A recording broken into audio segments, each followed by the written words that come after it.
So a few years ago, I really did fall in love with the book, The Everything Seed, because I love that image of a seed from which everything came to be. It's a powerful image in this vast wonder of the universe. It's hard to consider how we fit into the evolution of creation. I mean, scientifically, we know, the time frame and how it all came to be. I remember when I was about 10 or 11, and a very good student of my Sunday school teacher, I thought, wow, how cool that the days of creation in Genesis, I was looking at the first creation story, not the second, goes along with evolution. Now, people don't talk about that anymore, but I found that to be amazing. But we're so small in relation to the sun and the stars and the planet. When we talk about the interdependent web of creation, we don't often think about the grandeur of everything and how it really, truly is all connected. We have a part in the continuing evolution and creation of the universe. That is both arrogant and awe-inspiring and a sense of making me, anyway, feel completely vulnerable. So how do we figure out our particular place in that whole evolving reality of the world? How do we live in such a way that we fulfill our part in enhancing creation? Annie Dillard spoke to this when she wrote, "We are here to abet creation and to witness it, to notice each thing, so each thing gets noticed. Together we notice not only each mountain shadow and each stone on the beach, but we notice each other's beautiful face and complex nature, so that creation need not play to an empty house." If we have a place in co-creating the future, then I think we do need stories and images that show us how to live in ways to make the world a better place. And I think that's what all religions have to share with the world. There are these myths, these stories, these parables that, when looked at deeper than the words themselves, have important meaning. So this morning I share a story that comes from the teachings of Jesus. And as Will posted on Facebook, you can tell what I did on Saturday night. There is some question about whether Jesus was actually a historical figure. My Sufi teacher talks about that sometimes, and he's an Aramaic scholar.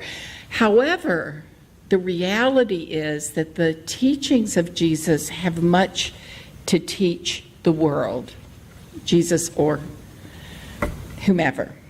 So Jesus lived 2,000 years ago. And back then, I'd say maybe Meg and some other people, maybe Susan and some other people, Sarah, know a whole lot about creation and planting and growing. But way back then, 2,000 years ago, everybody knew about seeds and growing food because Walmart didn't exist, and everybody had to grow their own. People watched the seasons, the animals, and what happened in nature, and through that, they learned many life lessons. And they learned because they were so in touch with the earth. Jesus knew, as did many spiritual teachers, that nature is indeed one of humanity's greatest teachers. And when he taught, he always taught outside in nature. When he was surrounded by people who would flock to him to hear what he had to say, to listen to the stories that he shared.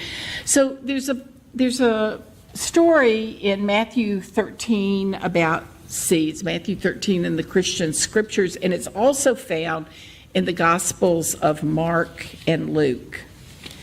So this is from the New International Version, Matthew 13, verses 1 to 9. That same day, Jesus went out of the house and sat by the lake. Such large crowds gathered around him that he got into a boat and sat in it while the people stood on the shore. Then he told them things in parables, or stories that teach a lesson. And he went on to say, well, I want to step back for a minute. So he's telling the story about the seeds. And today we think about planting seeds with machines. And, in many parts of the world, people still farm the way they did 2,000 years ago. And so rather than sowing seeds with machines, people would scatter seeds. How many of us have done that in our lifetime? A number of us. Yeah. So the people listening to the story understood what happened when you sowed seeds on land that wasn't prepared the way we prepare things today. So Jesus said, a farmer went out to sow his seeds. As he was scattering the seeds, some fell along the path, and the birds came and ate it up. Some fell on rocky places where it did not have much soil. It sprang up quickly because the soil was shallow. But when the sun came up, the plants were scorched and they withered because they had no roots. Other seed fell among thorns, which grew up and choked the plants. Still other seed fell on good soil, where it produced a crop 100, 60, or 30 times more than what was sown. Then the story ends with a common phrase found at the end of many of Jesus' teaching. Whoever has ears, let them hear. I'll get back to that later. So what might this simple little story to people who were farmers, what does that have to tell us about how we might live our lives? If we are those who have the potential within us to nurture the ongoing evolution of creation, then how do we make that happen? What seeds do we plant? Jesus here is saying that, we have some choices about how we want to live our lives. Do we live in such a way that we bring more love, more peace, more joy, and more hope to the world? If we want to do that, then we need to observe our life as if our days and even our minutes are like seeds that the farmer scattered. How are we using our lives?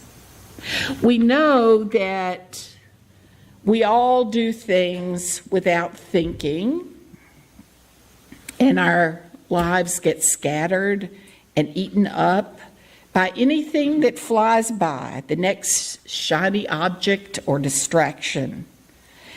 Then we realize all of a sudden that we're left with nothing that will take root in our lives. We get to the end of a day or a week or maybe even a year and feel we haven't accomplished much, nor have we had time for restful silence, reflection, or respite from the pressures of life. At other times, we throw out our time like seeds being scattered toward something that grabs our immediate attention. But our engagement falls where there is no place for our time or interest to take root, like the seeds that fell among the rocks. Something that may seem exciting for the moment sounds wonderful, but when the sun and the light shine on it, our energy and involvement are burned away. At other times, we throw our time and energy into projects or causes only to discover that, in metaphorical terms, there were weeds, thorns, negative influences, toxic personalities. When this happens, our creativity and our involvement are choked out, dismissed, or disrespected. It's better to leave that involvement to go where we can be productive and respected. These are not healthy ways for us to spend our precious life. So Jesus reminds us then that there's a better way to use the precious life that's been given to us. It's better for us to discern where our time, commitments, and creativity can really take root and thrive. After all, the seeds, our times, our energy are really our lives. Do we want our lives to be frittered away or to thrive? Now, in the traditional explanation of this story, the chapter goes on to talk about the parable of the sower, and that is a much more complex section for Unitarian Universalists to unpack, because it's usually translated about the kingdom of God and what believers and non-believers do, and that's for another service. Because we're not at a place this morning where we want exegetical discussion of the text. Traditional explanations say that we should always be those whose seed falls on rich soil, and that all we do should be fulfilling and productive. But I read that text a little differently. I think that we're all here in this earth school where each of us, in everything we do, is learning about and becoming more proficient at living. So it's not that the seed that the birds ate is bad, or that if we spend our time on things that end up having no roots or shallow roots, that's bad. Each of us, as we have different experiences, we eventually discern how to best focus our energy in our lives. I think sometimes our culture puts a lot of shame on the unfolding of people's learning and the evolution of the human spirit. But I don't think that's what Jesus is really saying. We have all of these options that help us learn how we can accomplish good in the world. We're all learning how to live meaningful lives and how to become people who can indeed bring more joy, love, hope, and peace into the world.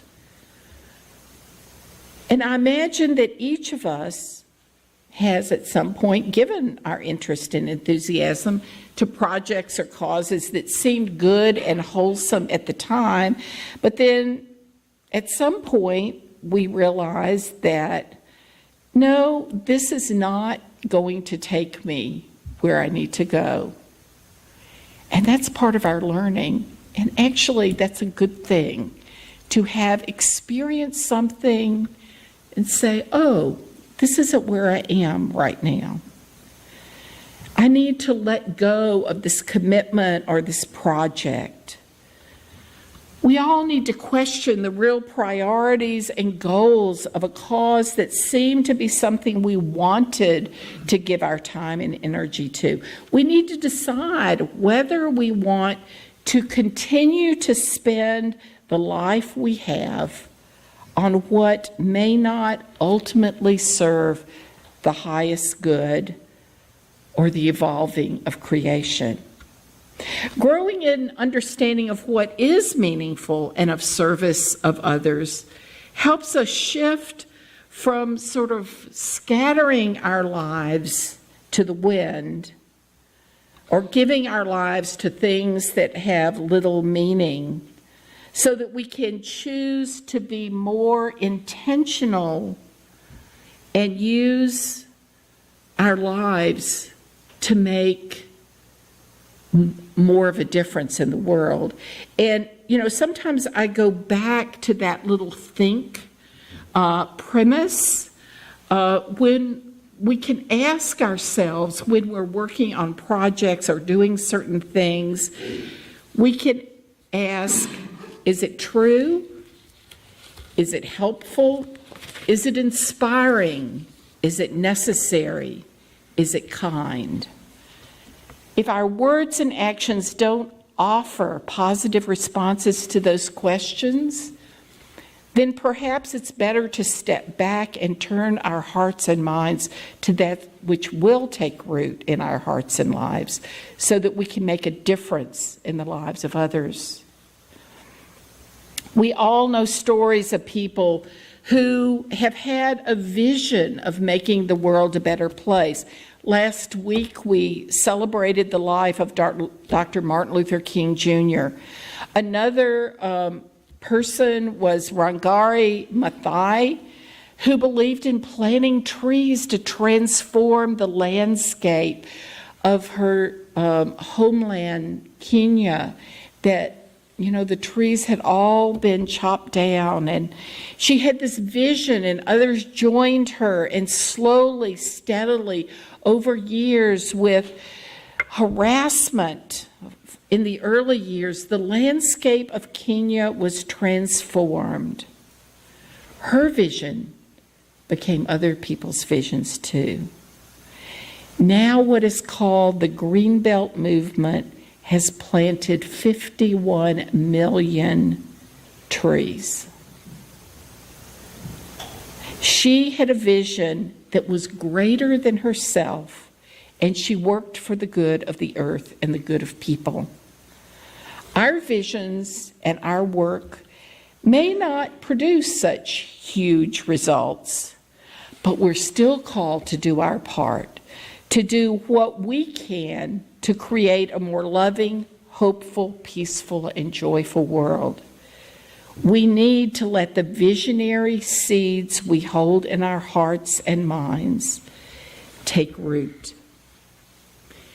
This is what Jesus was teaching, that we need to learn not to be distracted. Life is not about finding the perfect project, the perfect guru or system that promises to make our lives better tomorrow. It's committing ourselves to cultivate our faith so that our lives are rooted and centered.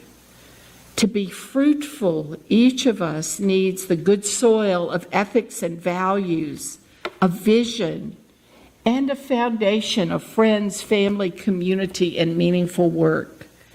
It takes dedication and persistent tending.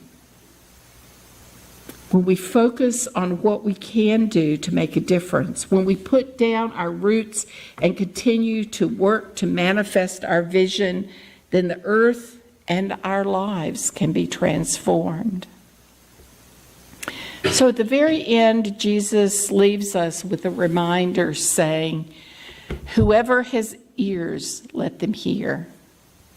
And of course, we all have ears, but we're often thinking ahead or not listening. So this little statement reminds us that though we humans know what is best, most noble, and needed, we don't always hear what others need or what the world needs. We need to remember to be awake and aware. And I leave you with this wonderful quote that Anne shared with me this morning. A reminder for all of us. From Rumi. "Still the stars are shining, and still we spread our little seeds of peace. May we commit ourselves and our lives that this might happen."